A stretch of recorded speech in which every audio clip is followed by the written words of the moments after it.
ஞானத்தின் ஆழம், அர்த்தமுள்ள ஆன்மீகம்.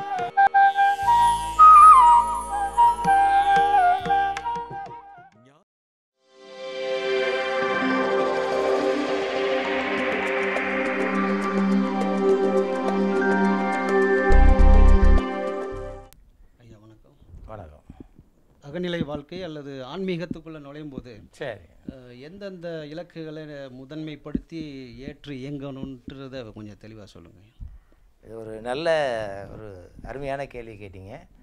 ஏன்னா இன்றைக்கி ஆன்மீகத்தில் நிறைய ஆன்மீக தேடல்கள் நிறைய ஆயிடுச்சு. மக்கள் வந்து நிறைய ஆன்மீகத்தை தேடுறாங்க. ஆன்மீகத்தை சொல்லித்தரத்துக்கும் ஏராளமான ஆன்மீக அமைப்புகள் இருக்குது. ஆனால் மக்கள் ஆன்மீகவாதியாக ஆனாங்களாங்கன்னு பார்த்தா தான் ஒன்றும் பேருக்கு தான் எனக்கு அது தெரியும் இது தெரியும் சொல்லித்தராங்களே தவிர தெளிவு அடைந்தவர்களாக தெரியவில்லை. இதுக்கு காரணம் என்ன அப்படின்னு பார்க்கும் பொழுது, ஆன்மீகத்துக்குள்ளே நுழையிறவங்க, அது எந்த ஆன்மீகமாக இருந்தாலும் சரி, ஆன்மீகத்துக்குள்ளார நுழையிறவங்க முதல்ல பார்த்துட்டோம் இல்லையா, அந்த வாழ்வியலில் பார்த்த பிறகு 5வது நிலை இலக்கில் ஆன்மீகத்துக்குள்ளே வர்றவங்க முதல்ல கடைப்பிடிக்க வேண்டிய சில நியதிகள் இருக்குது. அந்த நியதிகளை நீங்கள் முதல்ல அலட்சியப்படுத்திடக்கூடாது. அதை அலட்சியப்படுத்திங்கன்னா நீங்கள் வந்து தெளிவடைய முடியாது. அதில் முதல் இலக்கணம்னா, நீங்கள் உங்களுக்கு வட்டம் போட்டு கொள்ளக்கூடாது. வட்டம் போட்டு கொள்ளக்கூடாதுன்னாக்கா என்ன அர்த்தம் அப்படின்னாக்கா, தெரிஞ்சுக்கிறதுக்காக வந்திருக்கோம், நம்ம ஆன்மீகத்தை கற்றுக்க போகிறோம். அது 1000 பேர் ஆன்மீகத்தை சொல்லி தருவான், எவனாலும் சொல்லி தரட்டும். நீங்களாகவே ஒரு வட்டம் போட்டுக்கொண்டு இதுதான் ஆன்மீகம், இங்கே இது மாதிரி சொல்லப்பட்டால்தான் ஆன்மீகம், மற்றதெல்லாம் ஆன்மீகம் கிடையாது அப்படின்னு நீங்களாகவே ஒரு வரைமுறைப்படுத்தி கொண்டு, ஆன்மீகத்துக்கு நீங்களே இலக்கணம் வகுத்து கொண்டு, இதை தவிர வேறு யாராவது சொன்னாங்கன்னா அதெல்லாம் பொய்யா இருக்கும்னு நீங்களாகவே விலகிக்கிட்டு அப்படி வாழ்க்கை நடத்தக்கூடாது. அதாவது வட்டம் என்பது எல்லாரும் ஒவ்வொருத்தரும் 1000 மார்க்கங்கள் இருக்கலாம், எத்தனை மார்க்கம்லாம் இருந்துட்டு போட்டோம், நமக்கு அதை பற்றி கேள்வி இல்லை. எந்த மார்க்கத்துக்குள்ளேயும் வேணாலும் நீங்கள் போய் நுழைங்க, வேணான்னு சொல்லலை. அந்த மார்க்கத்தில் அவங்க என்ன கற்றுக் கொடுக்குறாங்களோ அதையும் கற்றுங்க, வேணான்னு சொல்லலை. ஆனால் அதே சமயத்தில் நீங்கள் உங்களுக்குன்னு ஒரு கொள்கை வட்டத்தை, அதாவது ஆன்மீகம்னா இப்படி தான் இருக்கணும், இதுதான் கொள்கை, இந்த மாதிரி இருந்தால் தான் அது ஆன்மீகத்துக்குள்ளே இருக்கணும், இதெல்லாம் மற்றதெல்லாம் பொய் அப்படிங்கலாம் நீங்கள் ஒரு முடிவுக்கு வந்து விடக்கூடாது. ஏன்னா வட்டம் வந்து பிரபஞ்சம் பேருண்மைங்கிறது எல்லை கடந்து இருக்குது. பிரபஞ்ச ரகசியங்கள், பிரபஞ்ச பேருண்மைகள் வந்து இன்னும் கண்டறியப்படாத பேருண்மைகள் ஏராளமாக இந்த உலகத்தில் நிரம்பி கிடக்கு. அதில் ஒரு சில உண்மைகளை சில பேர் தெரிந்து கொண்டு, அந்த உண்மைகளை அடிப்படையாக கொண்டு ஒரு உபதேச நெறியை வகுத்து ஒருத்தருக்கு சொல்லிக் கொடுக்குறாருன்னா, அவர் வந்து தனக்குள்ளாரையே கட்டுப்படுத்தி வைப்பதற்காக சில விஷயங்கள்லாம் சொல்லிக் கொடுத்து, இதுக்கு மேலே நீ போகாத, இதெல்லாம் தப்பு, அங்கே போகாத, இங்கே போகலாம் அவனை திருத்தி வைப்பாங்க. அவங்க சொல்லுவாங்க, அவங்க உங்களுக்கு போதிக்கிறவங்க தன்னுடைய கட்டுப்பாட்டுக்குள்ளே வைப்பதற்கு உனக்கு 1000 விஷயங்களை சொல்லுவாங்க. அதை பற்றியெல்லாம் நீ வந்து யாருக்கும் அடிமையாகக்கூடாது. நீ வந்து உள்ளே இருக்கிற இறை உணர்வுக்கு, மனசாட்சிக்கு அடிமையாயிரும். உன்னுடைய மனசாட்சிக்கு மட்டும்தான் நீ அடிமையாக இருக்கணுமே தவிர வெளியில் இருப்ப போதனையாளர்களுக்கு யாருக்கும் நீ அடிமையாகவே கூடாது. அவருடைய போதனையை ஏற்றுக்கொள், அதுலேருந்து தெளிவடைய முயற்சி பண்ண, அதெல்லாம் தவறு கிடையாது. ஆனால் அவர் வட்டம் போட்டுக்கிட்டு இதை நான் ஏற்றுக்க மாட்டேன், இது எனக்கு கொள்கைக்கு ஒத்து வராது, இவர் அப்படி பேசுகிறாரு அவர் பேசுகிறான்னு நீ இலக்கணம் வைக்கக்கூடாது. அதனால் இந்த வட்டம் போட்டு கொள்ளுதல், நாமேவே இது நான் இந்த நெறிக்கு வந்துட்டேன்யா, மற்ற நெல்லாம் எனக்கு வேணாம்யா, மற்ற நெல்லாம் பொய் தான், இது ஒண்டி தான் உண்மை அப்படிலாம் நீ வரையறுத்துலாம் பேசாத. அதுக்குள்ளேயும் உண்மை இருக்கிறதா என்று ஒரு முறை திறந்து பார்க்க முயற்சி செய். அந்த உண்மைகளை பார்க்கும்போது, நீ உண்மையை பார்க்கும்பொழுதே நீ என்ன செய்கிற, அங்கே இன்னொரு தவறு இருக்குது நம்மள்கிட்ட, என்ன ஒப்பிட்டு பார்க்கறது. என்ன ஒப்பிட்டு பார்க்குறதுனா, எங்கே என்ன உண்மை கிடைச்சாலும் அந்த உண்மை வந்து ஏற்கனவே நீ கற்றுக்கொண்டு ஒப்பிட்டு பார்க்குறது. ஒப்பிட்டு பார்த்து அதுக்கு ஒத்தது மாதிரி விளக்கம் சொன்னால் அதை ஏற்றுக்கிறது, அதுக்கு ஒவ்வாதாக இருந்தாக்கா அதை உண்மையாகவே ஏற்றுக்கிறது இல்லை. அதனால் இந்த ஒப்பீட்டு உணர்வு உன்னுடைய நினைவகத்தை பயன்படுத்துறதை விட்டுடும். முதல்ல உன் நினைவகத்தில் நீ 1000 விஷயங்களை கற்று வச்சுருக்கலாம், அதை பற்றி கேள்வி இல்லை. ஒருத்தர் ஒரு கருத்தை சொல்கிறார் என்றால் அந்த கருத்தை உன்னுடைய நினைவகத்தோடு ஒப்பிட்டு பார்க்காதே, மனசாட்சியோடு உறவு கொண்டு அது உண்மையானு பாரு. உன்னுடைய மனசாட்சி இருக்குல்லையா, மனசாட்சின்னா உன்னுடைய உள்ளுணர்வு, அந்த உள்ளுணர்வு உறவு கொண்டு அது எந்த அளவுக்கு உண்மையாக இருக்கும், அது பொய் தானா உண்மையாக, நல்லா கண்டிப்பாக ஒப்பிட்டு பார்க்கக்கூடாது. வட்டத்தை விட்டு வெளில வந்துடணும். வட்டம் போட்டு பார்க்கக்கூடாது, ஒப்பிட்டு பார்க்கக்கூடாது. ரெண்டையும் விட்டுட்டு மனசாட்சிக்கு முன்னாடி நிறுத்தி இது உண்மையானு யோசித்து பார்த்தீங்கன்னா அதில் பொய்மையெல்லாம் தெரியும். இது பொய்மை, இது உண்மைங்கிறது உனக்கு விளங்கும். அப்படி தான் நீ தெரிஞ்சுக்கவே தவிர நீயே என்ன செய்யணுன்னாக்கா இந்த ஒப்பிட்டு உணர்வை விளக்கணும். இன்னொன்றோடு ஒப்பிட்டு பார்க்குறத விளக்கிட்டு மனசாட்சியோடு உறவு கொண்டு உண்மை காண முயற்சி செய்யணும். வட்டம் போட்டு கொள்ளக்கூடாது. இன்னொன்று வடிவம் கொடுத்து பார்க்கக்கூடாது. அதாவது இமேஜினேஷன் க்ரியேட் பண்ணக்கூடாது. நீங்கள் வந்து ஒரு தெளிவடைய போகிற இடம் எப்படிப்பட்டதாக இருக்கணும் அப்படின்னு நீங்கள் வடிவப்படுத்தாத. ஒரு தாடி வச்சுருந்தா தான் உண்மை சொல்லக்கூடியவர், தாடி இல்லாதவன்லாம் முட்டாள். புரியுதா? வேடிக்கை காட்டுறவன் தான் உண்மை தெரிஞ்சவன், அப்பாவிக்கு ஞானம் தெரியாது, கூட்டம் கூட்டி காட்டுறவன் தான் உண்மையை சொல்கிறவன், கூட்டமே வராத இடத்துக்கு உண்மையே இருக்காது. இதெல்லாம் யார் பண்ணிக்கிறது? நீ ஏன் இந்த இமேஜினேஷன் க்ரியேட் பண்ணாத? புரியுதா? வேடிக்கை காட்டுறது, வித்தை காட்டுறது, கவர்ந்து இழுக்கிறது, விளம்பரம் பண்ணுறது, இவைகளெல்லாம் மயங்கி நிற்கக்கூடாது. அவைகள்லாம் மயங்காமல் நீ என்ன செய்யணும், அங்கே என்ன பேசப்படுகிறது, அங்கே என்ன சொல்லப்படுகிறது, அதை பார்த்து வாங்கிக்க. அது உனக்குள்ளே தெளிவை தருகிறதா, உனக்குள்ளே விழிப்பை தருகிறதா, உனக்குள்ளே மாற்றத்தை தருகிறதா, உன்கிட்ட ஒரு புரிதலை தருகிறதா, அதை தான் பார்க்கணுமே தவிர அங்கே இருக்கிற இடத்த பற்றி மதிப்பிட்டு பார்க்கக்கூடாது. இந்த மாதிரி வடிவமா, இந்த கூட்டம் கூட்டி காட்டுறவங்களா, இந்த மாதிரி நிறைய மக்களால் பேசப்படுவோரா, நிறைய மக்களால் பேசப்படுவவருக்குன்னு ஞானம் அடைஞ்சவர்னு அர்த்தம் கிடையாது. புரியுது உங்களுக்கு? நிறைய மக்கள் பேசப்படாதவர் ஞானமே இல்லாதவர்னு அர்த்தமா? இந்த தட்சிணாமூர்த்தியை நானும் பார்த்துக்கிட்டு இருக்கேன். இந்த கோயிலில் சிவன் தட்சிணாமூர்த்தி இருக்கார், அவர் பெரிய ஞானியா இல்லையா? கோயிலில் தட்சிணாமூர்த்தி இருக்கார், எல்லோரும் குரு ஸ்தானம் கும்பிட்றாங்களே, அவர் எவ்வளோ பெரிய ஞானி, ஜகத்குரு இல்லையா? 4 பேரை வச்சுட்டு அவ்வளோ நாளாக கிளாஸ் நடத்திக்கிட்டு இருக்காரு. கூட்டமே இல்லை.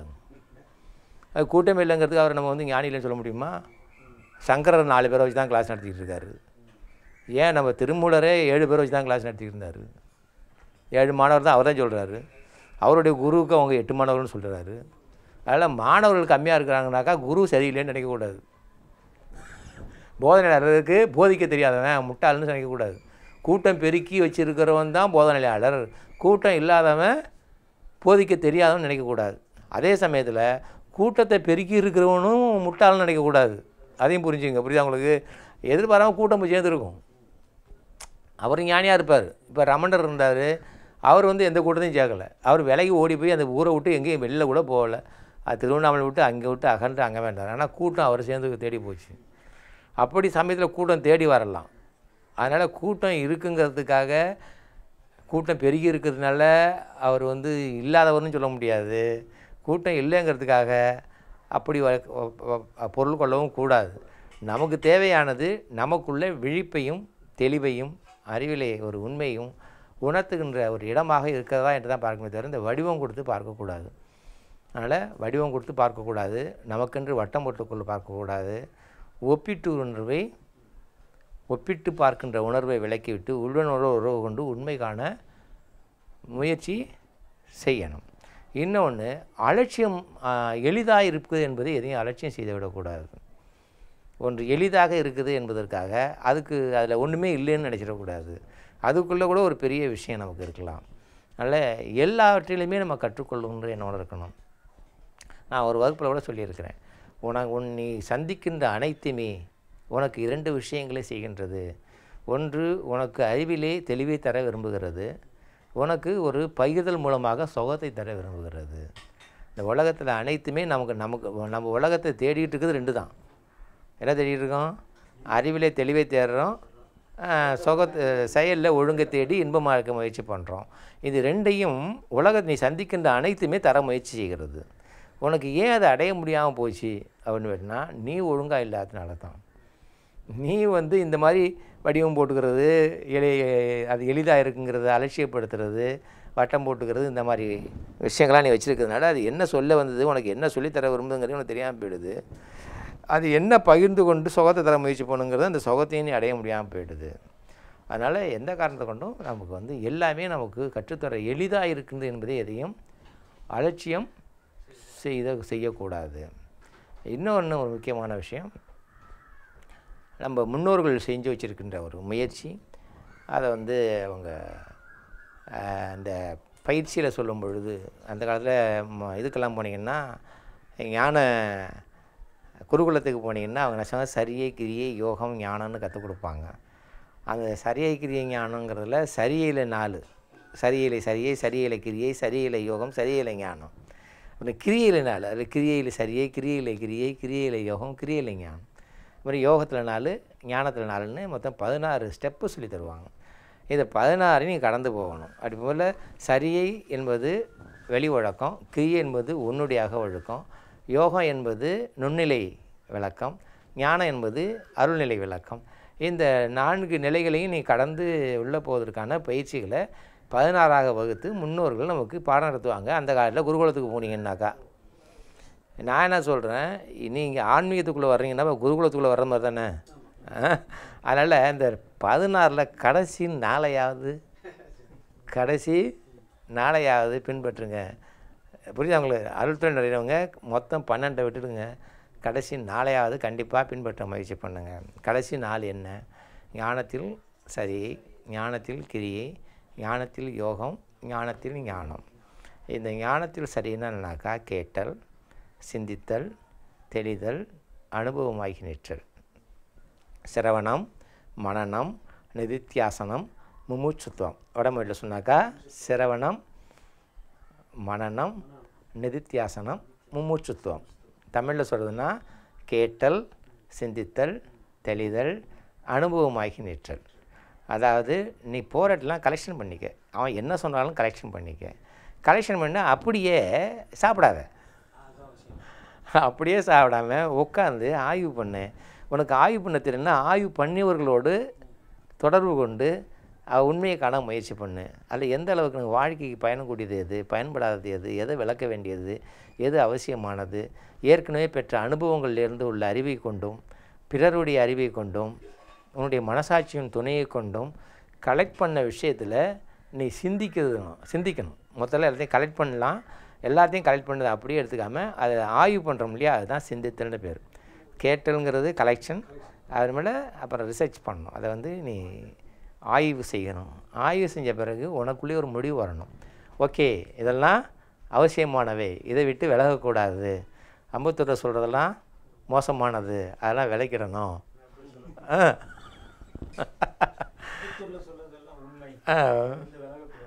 அது மாதிரி எவைகள்லாம் உண்மைகள், விளக்க முடியாத உண்மைகள், பொய்யாக்க முடியாத உண்மைகள், இவைகள் எல்லாம். இந்த உண்மைகளை நானும் பொய்யாக்குவதற்கு என்னென்னமோ முயன்றெல்லாம் பார்த்தேன், பொய்யாக்கவே முடியவில்லை. இவைகள் அப்படியே உண்மையாக இருக்கின்றன. இந்த அப்படிப்பட்ட தேர்வு செய்யப்பட்ட அந்த உண்மை இருக்கு இல்லையா, அப்படி தேர்வு செய்கின்ற நிலை, அதாவது நீயே சந்தேகப்படாத நிலை, திரும்ப ஆய்வு செய்ய வேண்டிய அவசியம் இல்லாத ஒரு நிலைக்கு ஒரு நாள் எந்தெந்த முடிவுகள் எடுக்கப்படுகின்றதோ அந்த முடிவுக்கு பேர் தெளிவுன்னு பேர். புரியுதா? கேட்டல், சிந்தித்தல், தெளிதல்னு பேர். இந்த தெளிதல் நிலைக்கு வந்துட்டுனா என்ன பண்ணாக்கா, நீயே சந்தேகப்படாத நிலையில் ஒரு முடிவு உனக்கு வந்துருச்சுன்னா அதுதான் கருத்தாக மாறுது. நான் முன்னாடி சொன்னேன் இல்லையா ஒரு வகுப்பில், கருத்துங்கிற லேண்டுன்னு சொன்னோம் இல்லையா, அந்த லேண்டு எப்படி உருவாகுதுனாக்கா, நீ உலகத்தில் கற்றுக்கொண்டவைகளில் எல்லா குப்பையும் போட்டு உருவாக்கலாம். சிந்தித்து தெளிந்து நீயாவே அகற்ற முடியாத உணர்வுக்கு வர நிலை இருக்கு இல்லையா, அதுதான் பர்மனண்ட் லேண்ட் ஆகிடும். அதான் கருத்துன்னு பேர். அதாவது உன்னாலேயே விளக்க முடியாத பேருண்மைகள். அவை என்ன ஆகிடுனாக்கா, தெளிந்த பிறகு ஒன்று அகற்ற முடியாததுனால அது கருத்தாக மாறிடும், அதோடைய கேரக்டராக மாறிடும். அந்த கேரக்டராக ஒன்று மாறி போச்சுனால அது என்ன ஆகுனாக்கா உந்துக்கிட்டே இருக்கும். என்ன உந்துக்கிட்டே இருக்கும், அதாவது இயல்பாக மாறி போச்சுன்னா திரும்ப திரும்ப அதையே ஒன்றை செய்ய சொல்லும். இயல்பாக மாறின பிறகு அந்த இயல்புக்குள்ளே இருக்கிற அந்த தெளிவு என்ன செய்யுதுன்னா திரும்ப திரும்ப உனக்கு உந்துதல் கொடுத்து அந்த வேலையை திரும்ப திரும்ப செய்ய சொல்லி தூண்டிக்கொண்டே இருக்கும். அப்படி தூண்டிக்கொண்டே இருக்கும்போது உடன்பட்டு இயங்குகிறது இருக்கு இல்லையா, அதான் 4ஆவது நிலை. அதை அலட்சியப்படுத்திடக்கூடாது. உள்ளேருந்து தூண்டல் வரும், இந்த மாதிரி ஐயா வீட்டுக்கு போ, அதை தெரிஞ்சுக்கன்னு தூண்டல் வந்துகிட்டே இருக்கணும்னு வச்சுங்களேன். உடனே அடப்பாயா நாளைக்கு போட்டுக்கலான்னு தள்ளி போடக்கூடாது. தள்ளி போடலாம், அதுக்கு அவசியம் இல்லாமல், தள்ளி போட வேண்டிய அவசியம் இல்லாமல் போகிறதுக்கு எல்லா வாய்ப்பும் இருந்தும் அதை போகாமல் விட்டுட்டோம்னு வச்சிங்களேன், அதுதான் அந்த கடைசி நிலையை விட்டுடுறது. புரியுது அவங்களுக்கு? அந்த தூண்டல் வந்த பிறகு யோசிக்கணும், இல்லை இன்றைக்கி முக்கியமான வேலை இருக்குது, வீட்டில் உடம்பு சரியில்லை, நல்லா போக வேண்டியல, ஓகே, அது தப்பு ஒன்றும் கிடையாது. அந்த இடத்துல நான் அதை முன்னாடி சொன்னலையே போன இதில் குடும்ப பொறுப்பை பார்த்து தான் வரணும். அது மாதிரி அதை அலட்சியம் பண்ணலாம். ஆனால் நம்ம அந்த தூண்டல் வந்த பிறகு தூண்டலை முற்றிலும் அலட்சியம் பண்ணிகிட்டே இருக்கக்கூடாது. இயல்பான பிறகு அது தூண்டல் வந்த பிறகு அந்த தூண்டலுக்கு இம்பார்ட்டன்ட் கொடுத்து அதை ரெஸ்பெக்ட் கொடுத்து அதை செயல்படுத்துகிற நிலைக்கு தான் முமுட்சுத்துவம்னு பேர். முமுட்சுத்துவம்னாக்கா அனுபவமாகி நிற்றல். இதுக்கு பிறகு பயன்துய்த்தல்னு ஒரு நிலை இருக்குது. அந்த 4 நிலையே போதும். 4 நிலையை அடைஞ்சிட்டிங்கன்னா பயன்துய்ப்பு தானாக வந்துடும். இந்த 4 நிலைகளையும் நீங்கள் அருள்துறைக்குள்ளே வர்றவங்க அவசியமாக கடைப்பிடிக்க வேண்டிய பயிற்சி. புரியுதா உங்களுக்கு? அப்புறம் ஒரு இடத்துல போய் எவ்வளோ நேரம் கேட்டோங்கிறது முக்கியம் இல்லை, எவ்வளோ நேரம் கேட்டோன்னு முக்கியம் இல்லை, கேட்டது எவ்வளோங்கிறது தான் முக்கியம். புரியுதா? கேட்ட நேரம் எவ்வளோங்கிறது முக்கியம் இல்லை, கேட்டது என்னங்கிறது முக்கியம் இல்லை. கேட்டது எவ்வளோ நேரங்கிறது முக்கியம் இல்லை, கேட்டது என்னங்கிறது முக்கியம் இல்லை. புரியுதா? எதனாலும் கேட்டுக்கலாம். ஆனால் கேட்கப்பட்டது மூலம் உணர்ந்தது என்னன்னு பார்க்கணும். கேட்கப்பட்டது மூலம் உணர்ந்தது என்ன அப்படின்னு பார்க்கணும். அதாவது என்ன உணர்ந்ததுன்னா என்ன, உணர்ந்ததுன்னா என்ன அப்படின்னு பார்த்தீங்கன்னா, உன்னை போய் நீங்கள் விளக்கம் கேட்பீங்க. 1 மணி நேரம் 2 மணி நேரம் பேசியிருப்பார். 2 மணி நேரம் மீட்டிங் கேட்டுட்டு நீங்கள் என்ன செய்வீங்க, இங்கே வந்துட்டு ஒரு நண்பர் கேட்குறாரு, 2 மணி நேரம் என்னையா பேசுனீங்க அப்படின்னு கேட்குறீங்க. என்னவோ சொல்கிறாரு, என்னென்ன புரியலையா அப்படின்னா 2 மணி நேரம் போய் வேஸ்ட் பண்ணியிருக்கேன்னு அர்த்தம். அப்புறம் 2 மணி நேரம் பேசுனதை அட என்னையா ஒன்றும் இல்லையா இதை தான் ஏன் சொன்னார்னு 2 நிமிஷம் நீ பதில் சொல்லிவிடுற. அவர் 2 மணி நேரம் விலைக்கு சொன்னதை, ஜவ்வு மாதிரி இழுத்து சொன்னதை கேட்டுட்டு வந்து ஒரு நண்பர் கேட்குறா, என்னையா பேசினார் கேட்டீங்கன்னா, ஒன்றுமே புரியலையான்னு சொல்கிறது ஒரு நிலை இருக்குது. ஒன்றும் இல்லையா சுற்றி இதான் ஏன் சொல்லிடுறான் இருந்தாலும் அப்படின்னு அவர் 2 மணி நேரம் பேசுனா 2 நிமிஷத்தில் சொல்லிவிடுறார். புரியுதா? அதனால் நேரங்கிறது முக்கியம் கிடையாது. அதனால் அது மாதிரி கதை, கற்பனை, கவிதை, கவர்ச்சி இதெல்லாம் கூட இருக்கலாம். அதெல்லாம் நமக்கு தேவையில்லாத விஷயம். அதெல்லாம் இருக்கலாம், ரசிக்கலாம். நீ கற்பனையாக பேசுனால கதையாக பேச நீ சிறிய உட்காந்து சந்தோஷப்படு, கதையை ரசி காமெடி பண்ணால் அதுலேயும் நீ ரசி, அதெல்லாம் ஒன்றும் தப்பு இல்லை. அது வந்து உனக்கு வந்து கேரக்டருக்குள்ளே போகாது. அதாவது உன்னை மேன்மைப்படுத்துவதற்கான உண்மைகள் கிடையாது. அதெல்லாம் உண்மைகளை போதிப்பதற்காக பயன்படுத்தப்பட்ட ஊடகங்கள். அதனால் ஊடகங்களுக்கு எவ்வளோ மிகுந்திருந்தாலும் அதோட நீயும் சேர்ந்துக்கலாம், தப்பு ஒன்றும் கிடையாது. கடைசியில் மிஞ்சினது என்னான்னு பாரு, சம்பாதிச்சது என்னான்னு பார்க்கணும். கடைசியில் 2 மணி நேரம் வகுப்பு முடிஞ்ச பிறகு நான் என்ன அறிந்தேன், எனக்குள்ளே என்ன தெளிவு கிடைத்தது, நான் இவ்வளோ நேரம் பயின்று இந்த வகுப்புகளை கடந்து 1 மணி நேரம் 2 மணி நேரம் நான் ஒரு பெரியவரிடம் வகுப்பு கேட்டிருக்கிறேன்.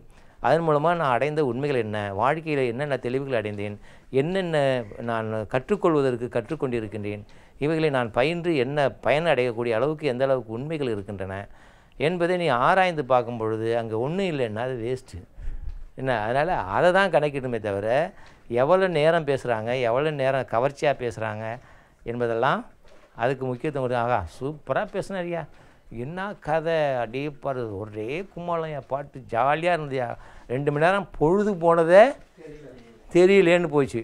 பொழுதே போகுது ஐயா உனக்கு. எந்த பொழுது போகுது? வாழ்க்கையில் 2 மணி நேரம் பொழுதை நீ போய்விட்ட. அதாவது பயனுடைய செயலை செய்யாமல் பயனற்ற செயலை செஞ்சு பொழுதை போய்விட்ட. அது இருக்கக்கூடாது.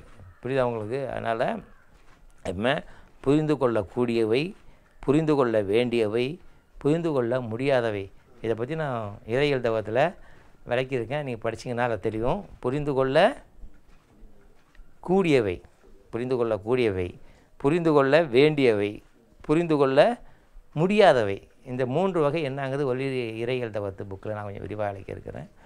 அதை படிச்சிங்கன்னா நமக்கு தெரியும். அதை வந்து எப்படி படிக்கணும் புத்தகத்தை அப்படிங்கிறத பற்றி அதில் அந்த புக்கில் ஒரு கட்டுரையில் அதை விளக்க எழுதியிருப்பேன். வட்டமிடக்கூடாது. உங்களுக்குன்னு நீங்கள் வட்டம் போட்டுக்காதீங்க. நான் இந்த நெறிக்குள்ளே வந்துட்டேன், இவரை விட்டால் நான் வெளில போக மாட்டேன். 51 ஐயா சொல்கிறது தான் எனக்கு உண்மை, ஐயா சொல்கிறத விட்டு எனக்கு நான் வேறு எதுவும் உண்மையே கிடையாது அப்படின்னு நினைக்காதீங்க. புரியுதா உங்களுக்கு? ஐயா சொல்கிறது உண்மையாக இருக்கலாம், மற்றவங்க சொல்லு பொய்ன்னு நினைக்காத, அதுலேயும் உண்மை இருக்கான்னு பாரு. அதில் உண்மை இருந்ததுனாக்கா அக்செப்ட் பண்ணிக்கணும். அதனால் நான் ஐயா சொல்கிறதுக்கு மேலே யாரும் ஒரு உண்மை சொல்ல முடியாதுன்னு நினைக்காத. அதனால் எல்லாம் எங்கே இருந்ததுனாலும் எப்படி வேணாலும் உண்மைகள் கிடைக்கலாம். அந்த உண்மையை நீங்கள் வந்து உண்மையை அடியணுங்கிற எண்ணம் தான் இருக்கணுமே தவிர அதுக்கு வந்து வட்டம் போட்டுக்கிட்டு உனக்குள்ளேயே ஒரு வட்டம் போட்டுக்கொள்ளக்கூடாது. வடிவம் கொடுக்கக்கூடாது. வடிவம்னாக்கா இமேஜினேஷன். அதாவது ஞானம் தெரிகிற இடம் வந்து இப்படிலாம் இருக்கணும், கூட்டம் கூட்டப்பட்டிருக்கணும், வேடிக்கை காட்டிருக்கணும், வித்தை காட்டணும், உயர்த்தி பேசப்படணும், மற்றவர்கள் பேசப்படணும், இந்த மாதிரிலாம் எதிர்பார்க்காத. உனக்கு அதெல்லாம் தேவையில்லை. உனக்கு தேவை என்ன? அங்கேருந்து உன்கிட்ட விழிப்பு ஏற்படணும், தெளிவு ஏற்படணும். அதுக்கு தான் நீ அங்கே போயிருக்கிற. அதுதான் கிடைக்குதான்னு பார்க்க முடியும். அங்கே இருக்கின்ற கவர்ச்சியிலெல்லாம் நீ மயங்கிடக்கூடாது. என்ன அடுத்தபடியாக ஒப்பீட்டு உணர்வை அடிக்கடி பயன்படுத்த உள்ளுணர்வோடைய உறவு கொள்ள தெரியணும். எளிதாக இருக்குங்கிறது எதையும் அலட்சியப்படுத்தக்கூடாது. அப்புறம் கற்று ஏங்கி அப்புறம் இந்த இல்லை இந்த 4 வகை பயிற்சி சொன்னேன் இல்லையா, கேட்டல், சிந்தித்தல், தெளிதல், அனுபவம் ஆயிடுச்சல், இந்த 4 பயிற்சிகளை பயிற்சி செய்யணும். இதெல்லாம் நீங்கள் பண்ணிட்டீங்கனாலே உங்கள்கிட்ட வந்து ஆன்மீகத்திற்குள்ளே கற்க வேண்டிய பாடலாம் உங்களுக்கு கொஞ்சமாக சுலபமாக புரிய ஆரம்பிக்கும். அப்போ இந்த அளவுக்கு வந்துட்டிங்களா அப்புறம் நீங்களே சிந்திக்க ஆரம்பிச்சிடுவீங்க. உங்களுக்கே தெளிவு தடுமாற்றத்துலேருந்து விலகிடுவீங்க. இல்லாட்டினாக்கா எங்கேயா போய் மாட்டிக்குவீங்க. யாருக்கிட்டையாவது மாட்டிக்கிட்டு விடுதலை அடைய முடியாமல் நீங்கள் தான் எல்லாம் தெரிஞ்ச மாதிரி பேசிக்கிட்டு இருப்பீங்க. புரியுதா? அதனால் இதை முயற்சி பண்ணுங்கள். இதுக்கு மேலே நீங்கள் இறையியல் தவத்தில் இருக்கின்ற கற்பவனாக இருத்தல், இயங்குவனாக இருத்தல், பணிதல், ஏற்கும் தன்மை, ஈகைத்தன்மை, இதை நீங்கள் பயிற்சி செய்யும் பொழுது மேலான ஞானம் பெறும். இது வந்து நான் முன்னாடி சொல்கிறது வந்து நுழைவாயில். அதுக்கப்புறம் நுழைவாயிலில் நீங்கள் டீப்பாக போகணுன்னாக்கா அந்த 5 பயிற்சிகளையும் பயிற்சி பண்ணணும். புரிஞ்சுதா? ஐயா வணக்கம். வணக்கம். அருளறிவாகியே இயங்கக்கூடிய பேரறிவுக்கும் ஜீவ அறிவாகியே விளங்கக்கூடிய சிற்றறிவுக்கும் உள்ள வேறுபாடு விளக்கி சொல்லுங்க ஐயா. அறிவு என்பது ஒன்று தான் இருக்கிறது. பேரறிவு மட்டும்தான் இருக்கிறது. இறை அறிவு ஒன்றி தான் இந்த உலகத்திலே இருக்கிறது. அந்த இறை அறிவு தான் எல்லா இயக்கங்களுக்குள்ளும் செயல்பட்டு கொண்டிருக்கிறது. அது ஒரு ஜீவனுக்குள் இயங்கும் பொழுது அதை ஜீவ அறிவு என்று சொல்கின்றோம். பிரபஞ்சமாய் விரிந்து இயங்கும் பொழுது அதை பேரறிவு என்று சொல்லுகின்றோம். ஜீவ அறிவு என்பது தனிப்பட்ட அறிவு அல்ல. அதாவது பேரறிவுடைய ஒரு பிரதிபலிப்பு. உதாரணத்துக்கு சொல்கிறதுனா, சந்திரனை பார்த்துருக்குறீங்க இல்லையா, பௌர்ணமி சந்திரன். அது எப்படி இருக்குது? நல்ல ஒளி வீசுது. அந்த ஒளி வீசுகிறது சந்திரனுடைய ஒளியா அல்லது சந்திரனுக்கு சொந்தமான ஒளியா? அது இல்லை. சூரியனுடைய ஒளியை சந்திரன் பெற்று பிரதிபலிக்கிறது, அவ்வளோதானே தவிர சந்திரனுக்கு சுயமாக ஒளி உண்டா? சந்திரனுக்கு சுயமாக ஒளி கிடையாது. சூரியன் ஒளியை பட்டு பிரதிபலிக்கிறது. இப்போ ஆனால் சூரிய ஒளி மாதிரி சந்திர ஒளி இருக்குதா? இல்லை. சூரிய ஒளியில் இருக்கின்ற வெப்பம் வேறு, அதனுடைய தன்மை வேறு, அதனுடைய செயல்பாடு வேறு. சந்திர ஒளியில் இருக்கிற தன்மைகள் வேறு. ஆனாலும் அந்த சந்திர ஒளியில் இருக்கின்ற வேறுபட்ட தன்மைகள் இருந்தாலும் அந்த ஒளி சந்திரனுக்கு சொந்தமானது இல்லை. அது சூரியனிலிருந்து பெற்று நமக்கு வழங்குகிறது. அதாவது சந்திரன் வந்து ஒரு ஊடகமாக இருந்து நமக்கு ஒளியை தருகிறது. அதுபோல் ஜீவ அறிவு என்பது, ஜீவன் என்பது ஒரு சந்திரன் போல எடுத்துக்கொள்ளுங்கள். அதில் விளங்குகின்ற ஒளி என்பது, இருக்கின்ற அறிவு என்பது பேரறிவுடைய பிரதிபலிப்பு, அவ்வளவுதானே தவிர பேரறிவே ஜீவ அறிவுக்கு வெவ்வேறு அறிவு அல்ல. அதனால் எல்லா ஜீவருக்குள்ளேயும் இருக்கின்ற அறிவும் அந்த பேரறிவினுடைய வெளிப்பாடு தான். ஏன்னா அது பட்டு பிரதிபலிக்கின்ற இயக்கங்களுக்கு ஏற்ப வெவ்வேறு ஜீவ அறிவாக அது விளப்பட்டு விளங்குகிறது. அதனால் இந்த ஜீவ அறிவு தூய்மையடைய அதாவது தூய்மை அடையும் பொழுது அது பேரறிவாக பேரறிவோடு உணர்ந்து நின்று இயங்குகின்ற தன்மை அடைஞ்சிடும். சிற்றறிவுங்கிறது இந்த ஜீவனுக்குள்ளே இருப்பது சிற்றறிவு, அது எல்லைப்பட்ட அறிவு. பேரறிவுங்கிறது எல்லைப்படாத அறிவு, அதுக்கு எல்லை கிடையாது. பேரறிவுக்கு எல்லை கிடையாது, சிற்றறிவுக்கு எல்லைப்பட்ட அறிவு. நம்மளுடைய அறிவு தான் அந்த ஆராயும் அறிவு. நம்மள்கிட்ட இருக்கின்ற ஆராயும் அறிவு அந்த பேரறிவுடைய தன்மையுடையது. இந்த பேரறிவுடைய செயல்பாடு என்ன அப்படின்னு பார்த்திங்கன்னா, தோற்றுவித்தல், இயக்குவித்தல், உணர்ப்பித்தல், ஒடுக்குவித்தல், வளர்ப்பித்தல், மாற்றி அமைத்தல், பயந்துயிப்பித்தல் ஆகிய 8 வகையான செயலை அந்த அறிவு செய்கிறது. எந்த அறிவு? பேரறிவு செய்கிறது. இதற்கு மேலே இன்னும் 2 செயலை செய்து பிறப்பித்தல், அடுத்தபடியாக பிறப்பித்தலுக்கானது, அப்புறம் இந்த மரணம் தருகின்ற ஒரு நிலை, இறப்பித்தல் ஆகிய இந்த 2 வேலையும் அது செய்கிறது. ஆக இந்த இயக்கத்துக்குள்ளே இருக்கும் பொழுது 8 வேலைகளை 8 தன்மையை இந்த அறிவு இறை தன்மையானது செய்து கொண்டிருக்கு. இது பேரறிவு தன்மை உடையது. சிற்றறிவு என்பது அந்த அறிவிலிருந்து பெற்றப்பட்ட ஒரு பகுதி அறிவு தான். இதற்கும் அந்த தன்மைகள் உண்டு. அதனால தான் நாமளும் ஜீவர்களும் என்ன செய்கிறோம்னாக்கா, தோற்றுவிக்கிறோம், இயக்குவிக்கிறோம், ஒடுக்குவிக்கிறோம், பிறப்பிக்கிறோம், அணைக்கிறோம், எல்லா வேலையுமே நாமளும் செய்து கொண்டிருக்கிறோம். இருந்தாலும் அந்த அறிவுக்கு இணையாக இருக்க முடியாது. அதாவது சூரிய ஒளிக்கு இணையாக சந்திர ஒளியை கோர முடியாது. சந்திர ஒளி என்பது நமக்கு ஒரு இதம் செய்யக்கூடிய அறிவாக இருந்தது ஒளியாக இருந்தாலும் சூரிய ஒளிக்கு இணையாக இருப்பது இல்லாதது போல நம்முடைய சிற்றறிவானது நமக்கு இதம் செய்யக்கூடிய அளவுக்கு நம்மளை பக்குவப்படுத்தக்கூடியதற்கு இருந்தாலும் பேரறிவுத்தன்மைக்கு இணையாக இருக்க முடியாது. இதுதான் சிற்றறிவுக்கும் பேரறிவுக்கும் உள்ள வேறுபாடு. நமக்கு கிடைத்திருக்கின்ற அறிவு இறை அறிவு. அதை நாம் ஏற்று இயங்கும் பொழுது என்ன செய்யணும்? அது நமக்கே சொந்தமான அறிவாக நாம் நினைக்கக்கூடாது. சந்திரன் சந்திரனுடைய ஒளியை சந்திரனே தனக்கு சொந்தமான ஒளியாக நினைக்கிறது எவ்வளோ பெரிய முட்டாள்தனமோ, அதுபோல் நம்மிடம் இருக்கின்ற அறிவை நம்முடைய அறிவு என்று நினைப்பதும் ஒரு முட்டாள்தனமான செயல்தான். அதனால தான் நம்மளுக்கு இருக்கின்ற அறிவு இறை அறிவு. அதை நாம் ஏற்று இயங்குகிறோம். அதுவும் பகுதியாக தான். சூரிய ஒளிக்கு இணையான சந்திர ஒளி இல்லாத போல் பேரறிவுக்கு இணையான ஜீவ அறிவு இல்லை. அதனால் இந்த ஜீவ அறிவை கொண்டு பேரறிவை அடைவதற்கு இதை பயன்படுத்தி கொள்ள வேண்டும் என்பதுதான் முக்கியம். இதுதான் 2 அறிவுக்குள்ள வேறுபாடு.